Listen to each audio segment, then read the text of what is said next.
You all stand and join me with the Pledge of Allegiance. I pledge allegiance to the flag.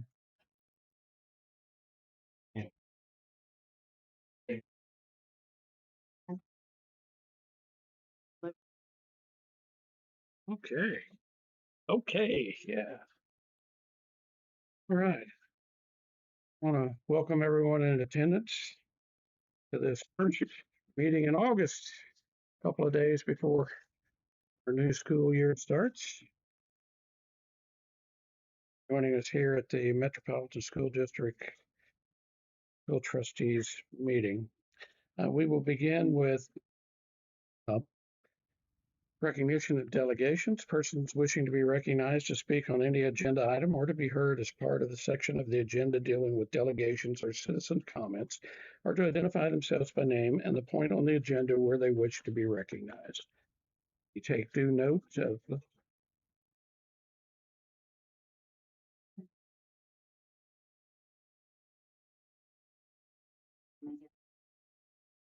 duly noted. We have that. Okay. Anyone else? Maybe when we get to that section, that will change. Maybe. Okay. All right. And then we will move on to recommended actions. Are we going to take A and B together? That would be, yes, we can. Yes. So we have included minutes from the July 20th meeting as well as vouchers and electronic payments. All right. Is there a motion to approve the minutes of the July 20th, 2026 meeting as prepared or as corrected? And is there a motion to authorize payment of payroll checks 411425 through 411719, voucher checks 148123 through 148153? Adopt policies 423 and 424. Right. Is there a motion to retire policies 202.05 and 203.11? Skilled maintenance, Sydney Grissom, teacher assistant, special ed at Farmersville, Josh Harris, building maintenance at the high school, Jason Kincaid, semi-skilled maintenance, Tara Martin, building secretary at the high school, Kimberly Morton, counseling secretary at the high school, Lindsay Newman, building secretary at the high school, Ethan O'Daniel, teacher assistant at Mars, Erica Poley, nurse at the high school, Olivia Reiling, teacher assistant at Farmersville, Tanner Rickard, general maintenance, Devin Rutherford, elementary teacher at West, Brooklyn Shell, assistant coach at volleyball, half stipend at the junior high, and Samantha Vibert, teacher assistant special ed at St. Philip's. Okay, we'll allow you to take a breath. And, okay. We are happy to get them all in. Yes, absolutely. Yeah. And that pretty well takes care of us to start the new year off staff-wise. I think we'll have just a couple more next time, right? Or are we good? There's some coaching positions and Okay. some other. Okay, so we're pretty well off. Pretty well, we're good. All right. Is there a motion to confirm the employment from the list above as read by Dr. Stewart? So moved. Second. Made by Ms. Butler, seconded by Mr. Isaac. Comments, questions, or concern from the board? Other than what I've already asked. Yeah, good thing. Okay. Okay. Anyone else? All right, we'll move to the vote. All in favor signify by saying aye. Aye. Pose same sign, and the motion carries. Now we have a policy that we need to act on dealing with the teacher appreciation grants. We actually don't have to do anything with this. We put this in here right after we had posted and written the agenda, and then I found out that this is not a policy that we have to review. So it's not a policy that we even have to have. So we'll be retiring this policy. We do have a procedure in place, though, that we will follow every year for teachers to apply for this teacher appreciation grant, but it's no longer a required policy. Okay, so at this time, we won't call that up for a vote. And if we need to act further on that, you will bring that back in front of the board. We will pull that from the agenda. All right. And our process for that has not changed for this year, but at some point, once we hear from the state that we're good to go, I'll bring that back and just kind of go over what that procedure looks like. Okay. Okay. Potentially more to come. More to come. Okay. All right. That brings us into information and proposals. Citizens comment? Lois?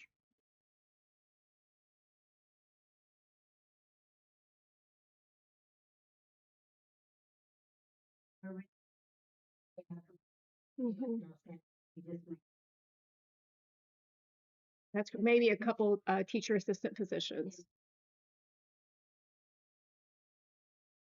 We are fully staffed for our classrooms.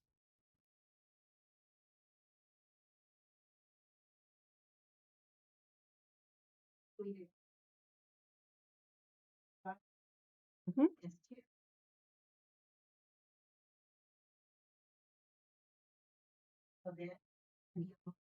Mhm. Correct.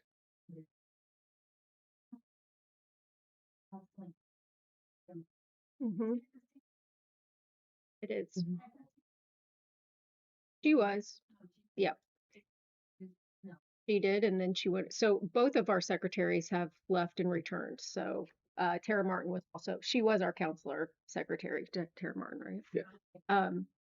So she's coming back to fill Sadie Hop's position, and then Kim will be the counseling secretary that Tara left. So. Mhm.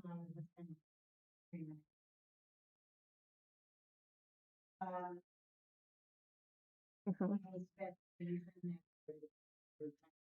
Oh, well, we don't have a sick bank anymore. We didn't have that in our newest contract. That was one of them. And then the other is a transfer policy that we are going to have in an employee handbook procedure, but not as a policy. That's another one that is not required by the state. But we will have a procedure where we'll post our positions, and internal candidates will be guaranteed an interview.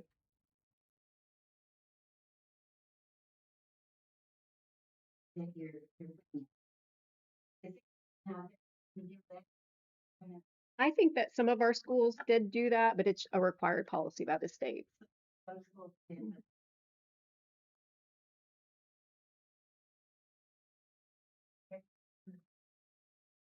Not really.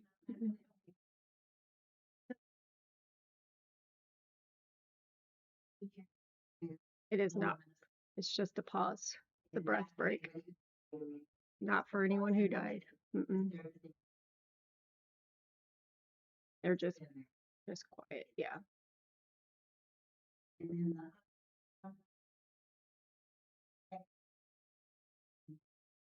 We have that.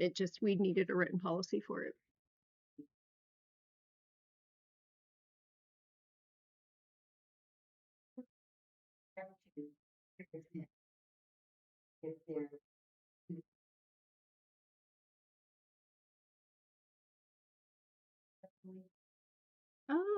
I think that probably they leave, they,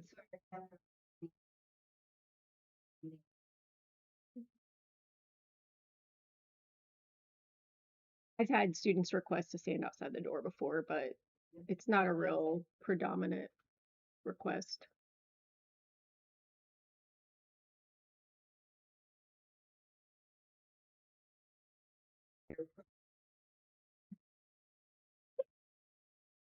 Let's hope not.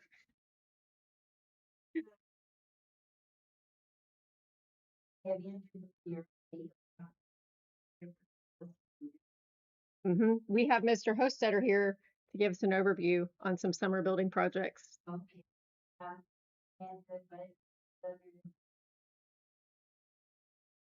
Not too many. That's coming, yes. All right. Anyone else? Okay. Okay. All right. Non-staff communications and reports. You don't have anything for that. And superintendent and staff. I don't know where you want to insert. Well, we have menus. Yes, The menus are yes. out, so I'm sure everyone's excited about that. And Mr. Hostetter is here to just give us a quick overview of building projects.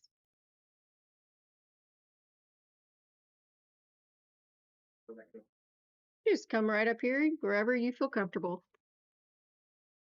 That was probably back there, right? Yeah, yeah.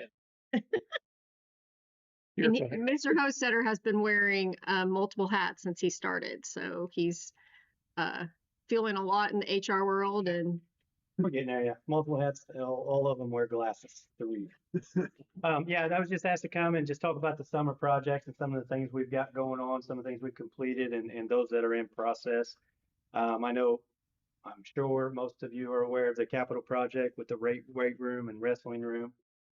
We're on target with that. We're on time, working with engineers and the construction managers to hopefully be breaking ground in the spring and get it under roof as we go into the winter of next year so we can continue to work on it and be done in a timely manner.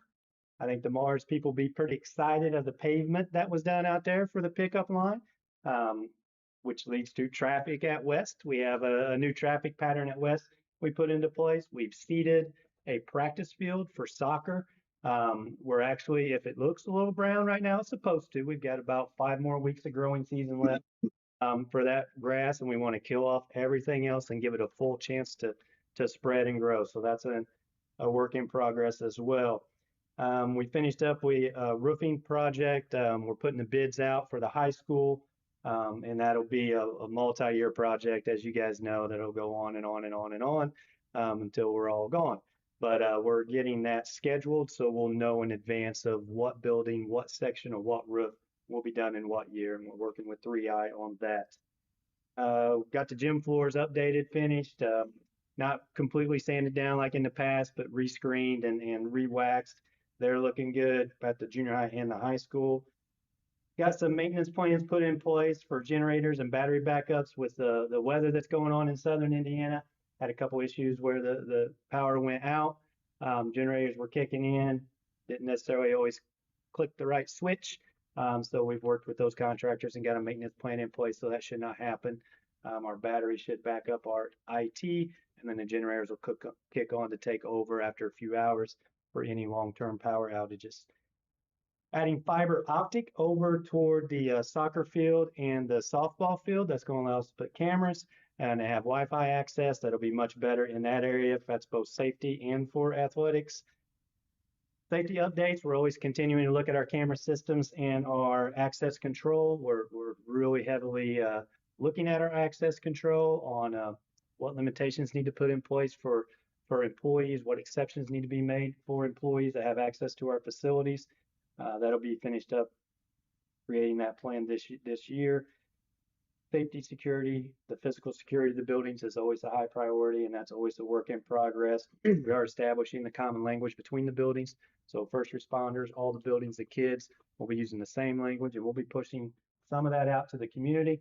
Not everybody gets the full picture of our safety plans because we don't want everybody to know what our plans are for those that are nefarious out there. We've got the fuel. Tile Factory Road's been a major project. We had to work on our fuel tanks. We finally have that up and ready to go. Our plan is to move all the buses back to the bus garage on Wednesday. That should give us a good 12 hours. So keep your fingers crossed on that. I am. Pool parking gate. It's fixed. It's operational. It will be closed in the evenings. It will be open during the day so people can come and go, but you will have to badge access that going forward, which is a multi-year process. A long time since it's been working order, but I haven't checked it. I'll be honest. I was told it got finished today. We host soccer sectional, so we're really working hard on that field to make sure it's up to speed and we can show the other schools what we're about. Coach Latshaw does a great job of hosting sectionals because not many schools want to do it. They don't want to take on that workload. They don't want to take on that responsibility. And we're always wanting Mount Vernon to step up and do it. So we're going to make sure that sucker's in top-notch shape for when them other schools come over here. We're building out in the same vein a warning track at the softball field. Got a little drainage issue. We're going underneath the concrete. We'll get that fixed before it becomes a major issue. Also, a little bit of safety with the way the concrete was laid out there on the fence. So that is in process. Lots of cork on the football field. So it's a process overall. We got behind a little bit, but tons of cork, which is the light colored material conditioner that goes on the turf. One, it's lighter. You'll see a lot of places, and we don't speak bad of them, but they use the black rubber. Gets way too hot and doesn't last very long. The cork is a much softer and much heat resistant material, especially for those summer workouts. Physical alarms at the junior high? Cork. Cork, like cork in a bottle. Yep. For all those people that drink lots of wine, they're servicing our field. So we thank you. Do you grow corn? Sorry, I need to get professional here. All right, we're building. Let's see, we're starting a survey on our Sherman property. So I've been talking to some engineers. We're going to get that going to where we can survey the grade and get the plat map completed. Hopefully real soon. Because we want our construction team to have places to build. Really, for my lifetime, it looks like we got enough property out there that none of us in the room are going to have to worry about it again. So we'll get it surveyed out, get like a subdivision style plan together so we can move from one house to another, which brings us to this house. They did a great job. I don't know if anybody's driven by it. I mean, it looks unbelievable. We're going to let the students come back and kind of put those finishing touches on it with some landscaping and some miscellaneous things outside. But can I say? It's ready to go to market whenever you guys decide to do that. So that was a great feeling to get completed on that. Let's see. Hey, I don't know if you heard the notes, but we hired a lot of people. We have a fully staffed bus garage, fully staffed maintenance team for the first time in probably a long time. So hopefully next year the summer project list will grow because we're going to plan ahead for that a little bit with the guys that we're moving on. We're real excited about that. And along those lines, for those of you who don't know, Tony Aldrich is our maintenance foreman, and enough can't be said about the great job he's been doing over the transition of me coming into the process, but also just overall for the last handful of years. He's an invaluable man in this district that likes to not be seen or heard, but he wanted him to know that he's appreciated. We are looking at updating our radios and our buses, going to a cellular network versus the old school FM style. It's just going to create a wider range theoretically. You can be on the radio with a bus when you're in Florida. But right now we have Point Township sometimes causes some challenges for everybody, whether it's water or radio. So that should eliminate any issues we have with communications on the buses and provide access to all the administrators at any time, no matter where they're at. From just real quick, and I don't know if you really care, but from an HR perspective, I'll put that hat on real quick. We lost a valuable member who was the HR department, who is no longer with us. So over this transition, I want to thank the office staff. Kathy Bouch has taken on a load as we move forward and kind of get rid of some inefficiencies and become more efficient and create processes that are repeatable over time. But Kathy Bouch, Angela Lloyd, Kathy Guerrero, Ashley Nichols, Caitlin Rice, and Alyssa Wood have all stepped up to help. Couldn't have done it without them. Actually, I'm not doing much of anything. They're doing a great job of getting all these people hired and in the positions for a great start for the school.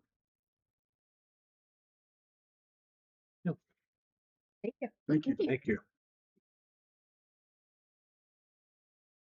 Good job, Kathy. And he's not stealing her, for the record. All right. As long as you. You're not partaking. Nice try. Thank you for reporting on some very, very productive actions. Okay, future business. So our next meeting dates, August 17th and September 8th, and then September 21st at 5:30 here in the high school.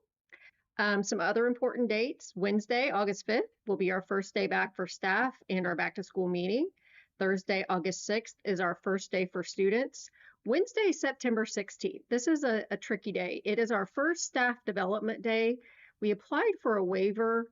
You have to have a waiver to be able to do a staff development day. So we applied for a waiver before school ended. We thought that we would hear about that many weeks ago. It will not be official until next week. We contemplated doing a full day instead of a half day on that staff development day, and having an asynchronous day instead of having an early release day. We thought that might be easier for families. However, in our calendar just says PD day. It doesn't say half day, but we just don't have word from the state yet. So I feel like I need to put that out there because it really could go either way at this point. If we have a lot of feedback that says it's just too difficult to do one way or the other, then we'll work with that. But they don't meet until next week for us to get So that's all that I have. All right. And now what we've really been waiting for, and We do have a couple other discussion topics before we get to, Oh, you want me to go on with those? you want to do that? yeah, you don't Oh, want to, sorry. you guys will You don't be want to come back to the asleep by the agenda? time we get to end of mine. That's fine. Okay, we'll make that exception. Okay. So we'll go ahead and move through our, we have enclosed policies for you to review. Like I've mentioned several times, we will be doing this for several weeks just because we want to make sure we're updated. We have a child care policy that just makes sure our liability insurance is stated correctly. And we're revising our FMLA policy so that sick days and FMLA runs concurrently instead of stacking that on top of each other. So those are the policies included. We've also included our rights and responsibility handbook for the district, which includes all schools, elementary, junior high, and high school. So please bring any questions you have to me at our next meeting. And at this time, are you ready? I'm ready now. Okay. And the board's working this Yeah, I time, see so that's a Well, better that's- start than last time. All right, so we have our debt service fund, our operations fund, and then we're going to talk a little bit about budget, levy, tax rate, estimates, and everybody's favorite topic, circuit breaker, which just gets more complicated each year. Kind of our timeline, we're there talking about what I just mentioned. Next meeting, we will ask permission to advertise our 2027 budgets, and then I'll get those published the week following that. So we'll have those out on Gateway, and there's a whole timeline that we'll go through after that. Just to emphasize that the last time we talked about education fund, which was based on our student numbers, our rainy day fund was actual cash. Debt service fund and operations fund are both based on property tax, which if you guys have paid attention to the news, nobody talks about property tax in Indiana, so it's not a big topic. Debt service fund. This is where the project that Mr. Hostetter talked about, our new project is coming out of. This is our current debt that we have outstanding. As you can see, 2026, where we're at right now, our total payment for the year is $2.2 million. But you can see in 2027 that starts stepping down, and then basically it's nothing in 2028. Because of that, that's why we're talking about these projects now, because in order to keep the levy as stable as possible in the long run, we have to issue debt before the end of the year in order to capture those rates. So our current debt is 1.5 million. We're working with Baker Tilly and our architectural firm and our CMC to develop budgets, which aren't fully formed out, but they have an estimate, which is this. So this is kind of where we're at. They want us, as we always do with all of our budgets, we want to estimate conservatively high, so we make sure that we're getting capturing the funding that we needed. So in order to do that in 2027, that 1.5 million is their estimate of a high estimate of what we need to issue on top of the 1.5 million essentially. So that number is not set in stone, but that's what we're going to budget, is that 1.5 on top of the 2.2, which leaves us with about, or on top of the 1.5, which leaves us with a lease rental payment of about $3 million. That number should come down, and it'll especially come down in years after that as the rate stabilizes. This is our estimated revenue. This comes from the state. This is things other than the property taxes. So license excise tax, commercial vehicle excise tax, and then our financial institutions tax. The way they've kind of switched it up on us is the CVET and the FIT. You actually get to kind of choose where those funds go to. And so we still kind of just split them between the operations. We just put the CVET in the debt service, and then you'll see later on the FIT goes to the operations fund for that miscellaneous. So overall, this is our advertised budget. You can see where we were in 2026, where we're projected to be, and then 2027, we always project to have a ending cash balance of $600,000. That's so that we advertise high enough, so that we make sure we capture all the levy that we need. They don't let us keep 600,000 in the bank, which is why our projected would be 457,000, because they'll knock that down a little bit. That property tax number, this is what we project that we'll need if those payments stay the same. So if there was the 1.5 million of what we already have plus the 1.5 new, this is what we think we would need in property tax in order to have enough money to fund. Again, even though this is projected, we do expect that to be decrease a bit as they fine tune the exact dollar amounts that we'll need. Questions on debt service? Okay.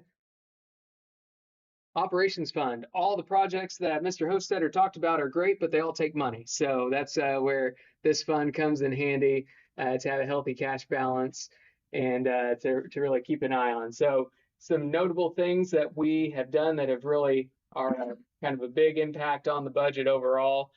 If you remember from last meeting, we moved info systems from the education fund to the operations fund. It makes more sense to be in the operations fund because they support more of our operations of our district. They do support obviously instruction, but it's more from an operations standpoint. That in itself is about a $800,000 to $900,000 move from the education fund to the operations fund. If anybody pays attention to their water, sewage, electric, and natural gas bills, we had to increase that by a little over $500,000. So that's budgeted in for 2027. We're actually comparing our bills where we're at year to date this year versus last year. It's pretty similar, but also we're going to have some construction projects that are coming up in 2027. So we anticipate that the energy needs will be greater based on those. And then our sports facilities budget, this is always moves up. Indiana has a statute that you can budget 2.7% of your levy into athletic facilities. So these are the non-educational athletic facilities, non-curricular athletic facilities. So think of like softball, baseball, fields of that nature where you're not really using it all the time for PE classes or instructional facilities. We're going to jump into our bus replacement plan. Buses keep getting more expensive every year. I know there's been a push in some districts for electric buses. We're not there yet because we have a lot of rural routes and that doesn't make sense right now with the technology that they have. We project to need one 84 passenger bus this year, but honestly, we don't intend to purchase one for 2027. All of our buses are in really good shape. We have spares that are available for most of our routes, and so we want to keep that budget there just in case we need it, but we don't anticipate having to purchase a new bus in 2027. I remember, did we buy one in 26 or did we defer it? We trying to think of the timing on that. We bought two of the small yellow buses in 26. I believe we ordered them back in early 2025. They came in 26. Last time we bought a big bus was I think it came in 2025, or we bought in 24. Maybe came in 25. Yeah. Okay, facilities and equipment plan. This is where we get to talk about all the things that are going on in the district. So this is our overall kind of summary of everything for our architects, engineers, our 4B, which is really our big budget mover, and then all the maintenance of equipment, the school sports facility that we talked about. All that being said, we anticipate about $6.2 million in expenditures in that section. Since 4B is what we really focus on, we're going to go through each of the buildings and just talk about 4B projects, kind of what we have planned, what we're thinking. We'll start with Farmersville. There's not a whole lot, unless whenever we get the roofing plan or the anticipated, and we'll talk about roofing a lot through here. We believe that the roofs are in pretty good shape out there. There is a need for maybe some storage facilities and some minor blacktop work, but overall, operations-wise, Farmersville's in a pretty good spot. We do have some future roof replacement areas that would be the next ones needed down the road, just so that we can keep track of that, and hopefully when we get a full plan, we'll be able to adjust those accordingly. Hedges is kind of a wild card right now with the capital projects budget, with the bond issuance that we're doing. We do know there needs to be some additional roofing work. We know that there is some plumbing that needs to be done, and right now we're working with our architects and engineers to figure out what's included in our renovations budget and what needs to be included in here. We know that roofing is not going to be included in the capital project, the bond issuance. So, and we do need some in the future. So we wanted to keep that in there just in case. And then anywhere in the building where the project won't touch, we want to keep some painting money to keep the building looking nice and upgraded. Down here, HVAC system upgrade and boiler replacement, a lot of those things will be kind of combined into our retrofitting or renovation of the building.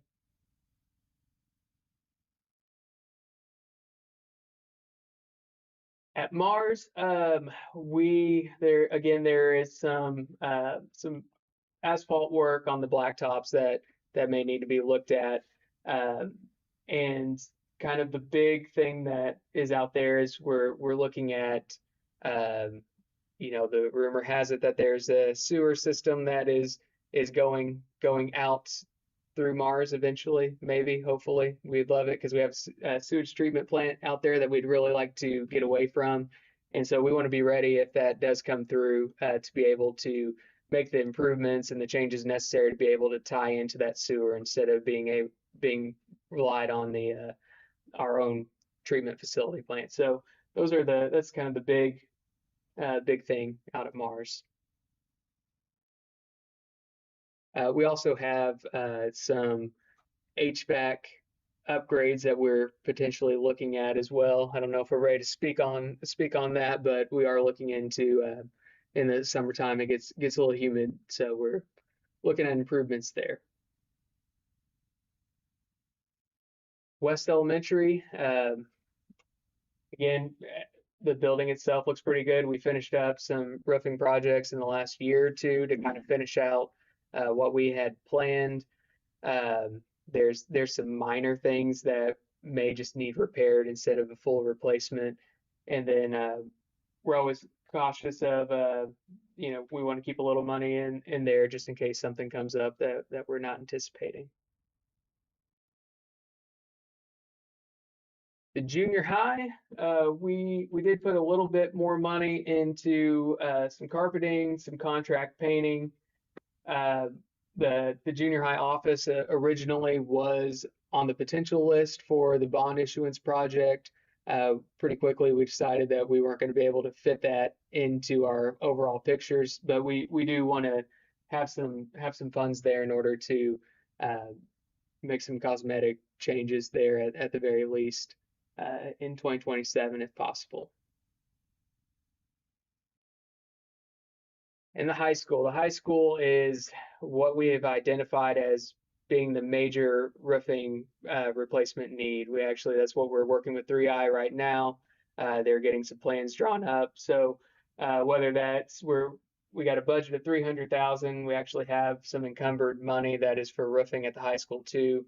We're going to try and knock out as much roofing as possible each year because we really need to catch up at the high school. That's our building that needs the most roofing replacement. And then with that, as far as the new bond issuance project, We know there will be some additional cost whenever we move the weight room over into the new weight room. There'll be some repairs that need to happen, whether that's 2027. More likely it'll be in 2028, but we know that there will be some work that needs to be done in that multi-purpose facility where the current weight room is.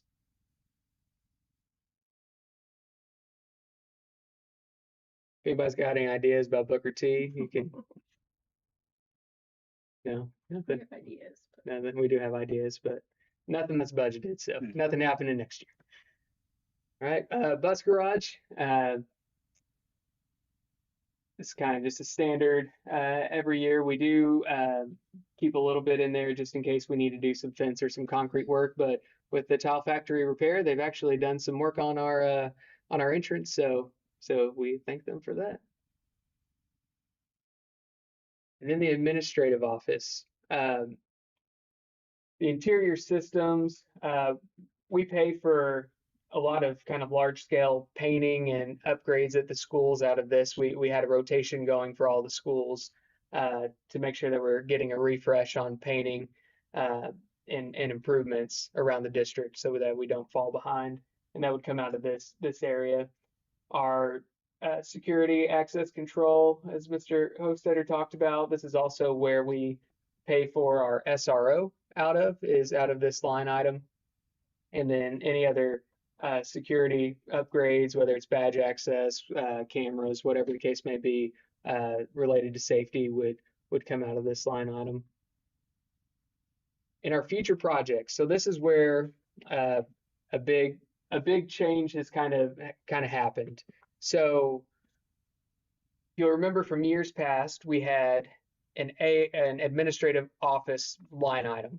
Obviously, with the project that we're doing, that line item is able to go away. So right there was a reduction of $400,000 that we had in 2026 that we don't need to budget for going forward.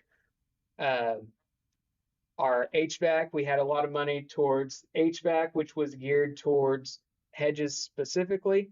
And so with that, we were able to reduce that line item as well.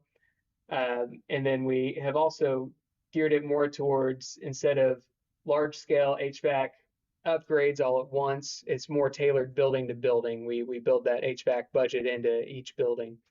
So we're able to decrease that. Also, our district warehouse facility, we in 2026, that was $600,000. We decreased that a little bit. That's not something that needs to urgently happen. And so we're, with all the other changes, we're just kind of holding steady at 500,000 right now and into the future.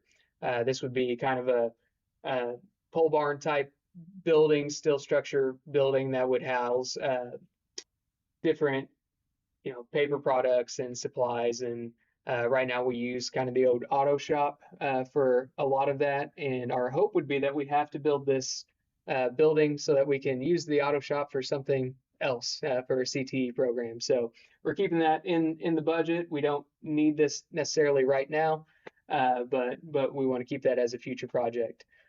The one that did increase is our turf replacement. Mr. Hostetter talked about putting down new cork, which helps, but turf has a limited lifespan. We felt like we were maybe a little bit behind on where our future budgeting was for the football field replacement. Plus, we have an indoor facility that also has turf, so we needed to really increase that. So that was $320,000 in 2026, and we bumped that up to $500,000. So overall, our future projects actually was a net decrease of about $700,000 from 2026. So that helped absorb that that IT budget coming over from the education fund to the operations fund. We couldn't just move it over and call it good. So this is a big chunk of where we took that covered that from, basically. Our capital projects plan. This is just a recap of we have to submit our capital projects plan online to the state every year. These are just projects that or this page in particular is assets that we think might be over $5,000. So we list all those out so that when it comes time, if we have to buy it, we're able to purchase that without doing any sort of amendment or adjustment. And then this is our capital projects plan. You can see that 1.2 million is our future projects, and then that's just kind of the summary of our assets that we would potentially buy, and then our project expenditures over 5,000.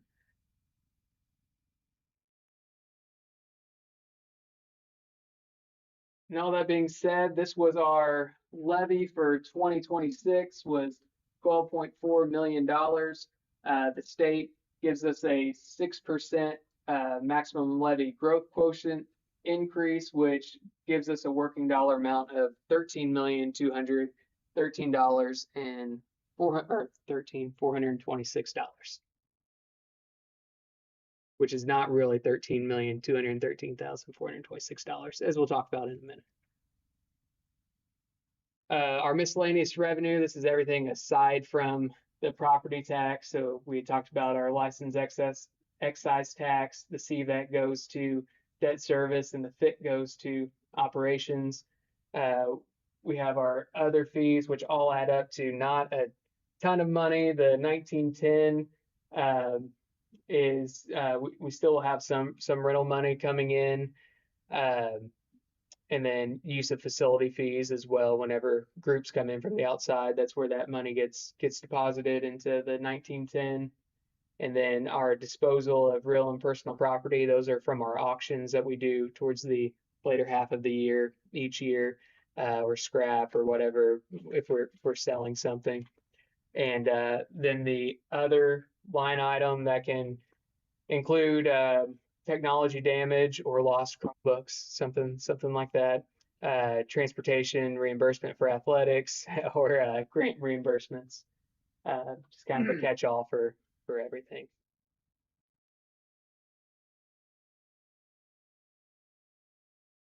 So that brings us to the numbers that you really care about, the bottom line. So this is what we will advertise with our property tax in 2026, and then all the miscellaneous revenue. And then if we spent 100% of our 26 operations fund budget, and we spent all of our future projects and carryover money, that would put us at a cash balance of $5.1 million at the end of the year. And then going through that process again, if we spent all of our budget, then combine it with the revenue, we'd be left with about $3.1 million at the end of 2027. But that is very, very, very, very, very conservative. Our projected numbers, since we will not spend all of those funds, would be a cash balance of 7.3 million at the end of 2026 and a cash balance of 7.8 million at the end of 2027. You can see we start with 11.2 million at the start of this year. And again, I will say projected is also a very, very conservative number. And to show you that is here was January 1st, 2024. Our actual balance was 9.2 million. In 2023, when I was doing the same presentation, I told you guys our advertised balance would be 3.1 million, but then the really conservative number was 5.1 million, but we actually ended up with 9.2. Same with January 1st, 2025. Told you advertised 4.2, projected 6.3. We ended up with 10.6. And then for 2026, January 1st, 2026, I told you 4.4 for advertised, 6.5 for projected, and we ended up with 11.2. So just because it's budgeted doesn't mean that's going to be spent. I don't anticipate that big of a gap going forward because we do have more projects that are going. We will spend a larger portion of that, but just kind of a snapshot in time as of August 1st, our actual balance is $11.7 million. So we're a couple $100,000 more than where we were at this point last year. Any questions on that before we get into circuit breaker, tax rates? Yeah. Sure.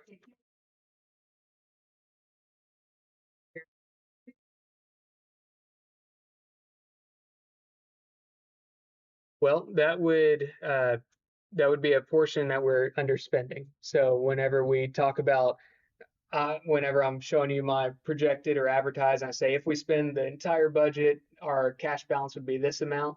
We just wouldn't spend the entire budget. Correct. Correct.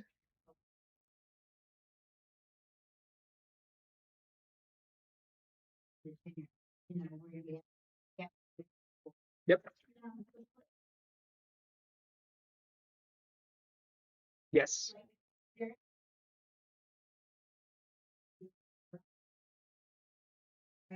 Um, these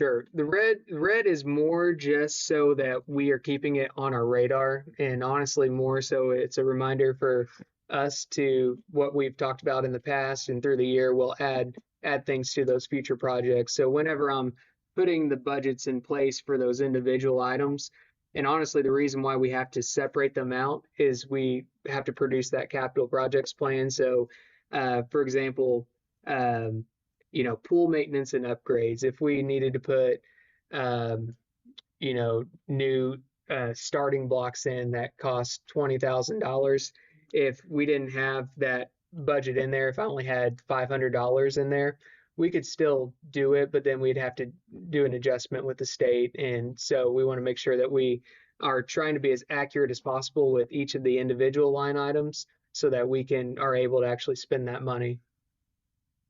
Yes. Yeah. Yeah.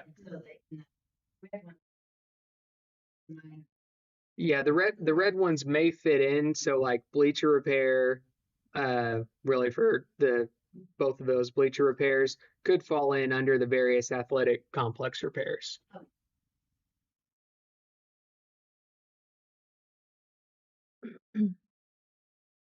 Hey,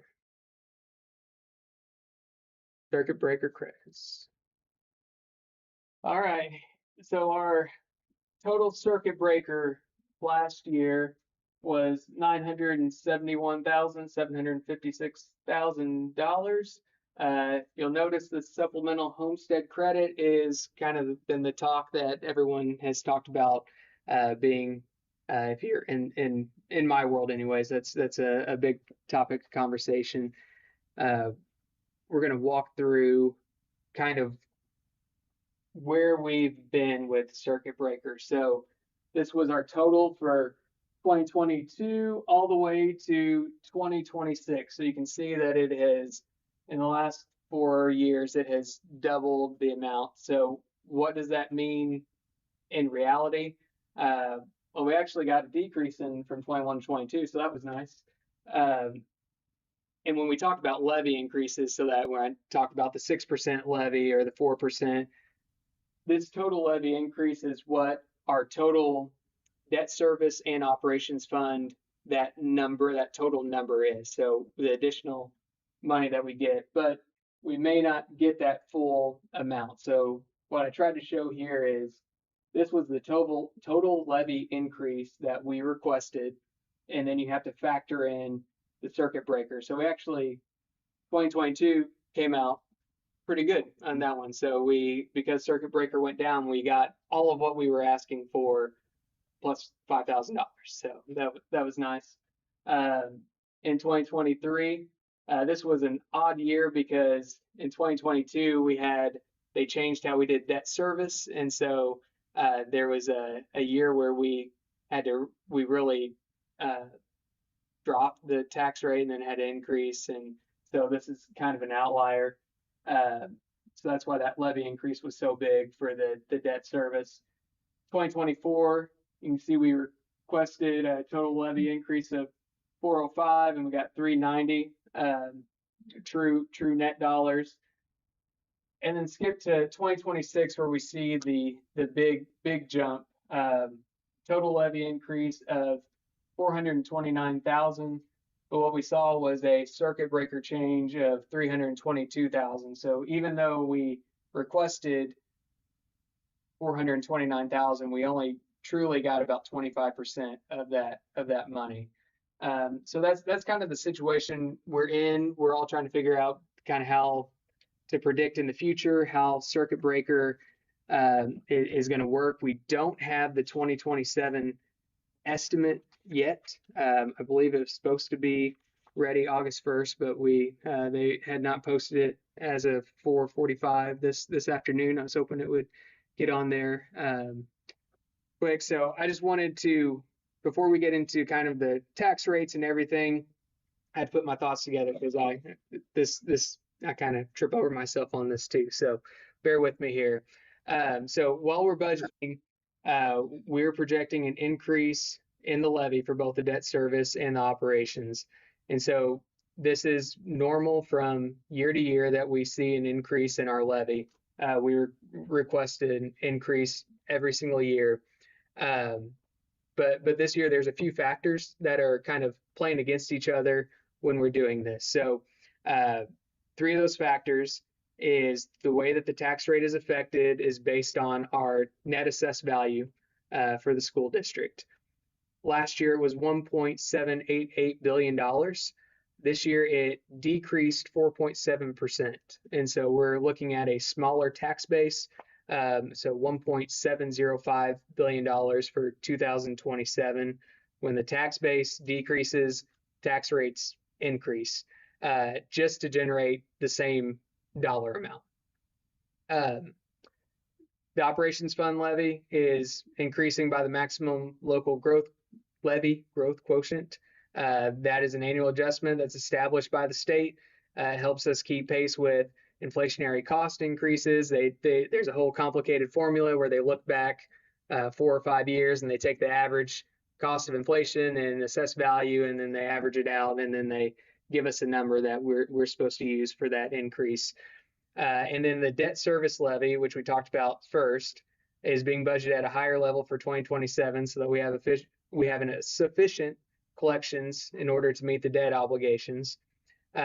This is expected to be temporary for 2027 because those payments will stabilize in 2028 and going forward, and hopefully in 2027 as well.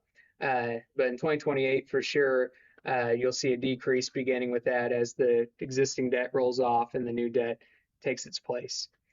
So circuit breaker losses, just for the record, are not determined solely by the school district's tax rate. It's calculated using the total property tax bill for each parcel, whether that's county government, city or town, township, library, other taxing entities. It's a group effort that affects the circuit breaker. Those are that 1% tax credits or caps for homesteads and 2% for agriculture and then 3% for commercial property. So any change in local government request for increased levy, not just the school district, can affect the amount of circuit breaker losses that are experienced by the district. So the impact that Senate Enrolled Act 1 has had was obviously there was a lot of property tax reforms. It was a big change to how we do things. The intent is to provide tax relief to property owners, but it did create some financial challenges for not just school districts, but other local bodies of government. Because when we have a lower taxable assessed value, means tax rates must increase to generate the same levy. More properties are likely to reach the tax caps. If there's a higher tax rate, lower assessed value, more people will hit the circuit breaker, which means that circuit breaker will increase, which means that the actual net that we get will decrease. So not just the school district, but other governments will be facing the same issues of, even if the tax rate increases, we may not collect all that, and we won't collect all that increase. It's just a matter of how much we will collect. So positive takeaways before we get into this. I just want to reiterate, we remain financially stable and proactive. We're the 2027 budget, just like all past years, just like my predecessor, are conservative, making sure all operational needs are met, but also at the same time making sure we honor all of our debt obligations without any unexpected shortfalls. The increase in the debt service is temporary. Our schools continue to operate efficiently. Despite the declining assessed value and some of the financial constraints that legislation has had, we continue to maintain a strong financial management while also not hurting educational opportunities for kids. That's always our number one goal, is to do what's best for kids, and we are going to find a way to do that no matter what. As you saw from our estimates on both the education fund and the operations fund, we're in a very solid financial spot. Even with some of the challenges that are coming up, we're in a really good spot. The projected increase does not represent additional spending beyond what is necessary. Most of if you see an increase in tax rate, is just a change in the process of how it's calculated. We're not asking for an insane increase in funding. We're asking for the increase that the state has given us, and then combine that with the lower assessed value. There may be some upward pressure on the tax rate. And then we're going to continue to monitor how that looks going forward in years into the future so that we can plan accordingly. So all that to say, let's talk about tax rates. All right, budget summary. Like I said, we're really not budgeting way out of our means for anything. We saw over $500,000 increase or decrease in the education fund, and about a $500,000 increase in the operations fund, which is pretty well zeroes each other out. So when you're talking about our two biggest funds, there's really no overall increase in budget that we're asking for. The increase comes from our debt service fund, which is essentially just a conservative timing effect, and it's temporary. Hopefully that number will come down, but we want to make sure that we're advertising high enough because, like we mentioned, we want to be financially responsible, and we don't want to find ourselves in a position where we issue debt that we can't pay for. So we're going to make sure that we issue enough cushion that we're able to meet our debt obligations. Our tax levy summary, as you can see, our debt service fund that was certified in 2026. Let's look at the advertised first. So advertised, we always advertise high, so 2.291, 3.2, and then 12.9 to 13.7. But we anticipate those numbers to come down with what's actually projected, and we actually expect those projected numbers are also conservative as well. We expect those numbers to decrease as well. And then our tax rate. We've had many years of stable to decreasing tax rates, which in large part has been we take what the state gives us with the MLGQ each year, and the assessed value has been increasing enough to kind of offset and keep that tax rate stable. With the changes this year, that's why you see that upward pressure on our projected rate. Again, this is a very conservative, kind of worst case scenario projected tax rate. Our you can see the debt service is about a 7-cent increase on there. That will come down in future years and hopefully come down a little bit whenever we go to certify. And then our operations as well is an increase due to the 6% MLGQ and the 4.5% decline in assessed value. You can see here's where our assessed value was in 2026, and here's where it is in 2027. I ran the numbers on our 2026 certified tax rate of about 81 cents and compared it to the school districts across the state, which are about 290 of them. We were from lowest to high, we were 49th, I believe. So we were in the bottom quarter.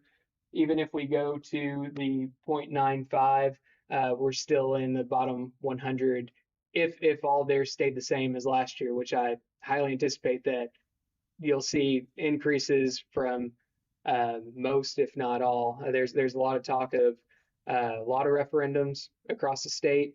We're blessed to not be in a position where we're even considering that or talking about that. So really grateful to be in good financial shape.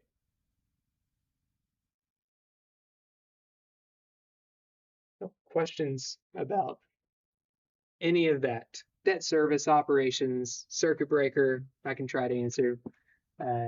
Tax rates, no referendums. You had a perfect storm with the A lot of assessed value decrease and the circuit breaker going up. yes, and just to reiterate, it's not just us being Right. hit with the assessed value decline. It's across for sure our whole county is who I looked at, but I'm pretty confident that it's not just our county. Well, and, just like use an example, just like the cell phone issue, this was legislated. I mean, this is what we were handed through the legislature. Yes.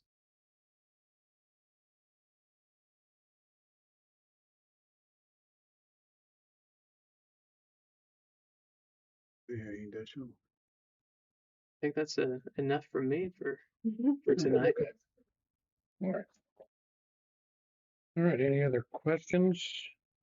More to come? More to come. All right.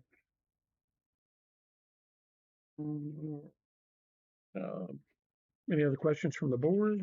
Mm-mm. Anything from the audience? If not, I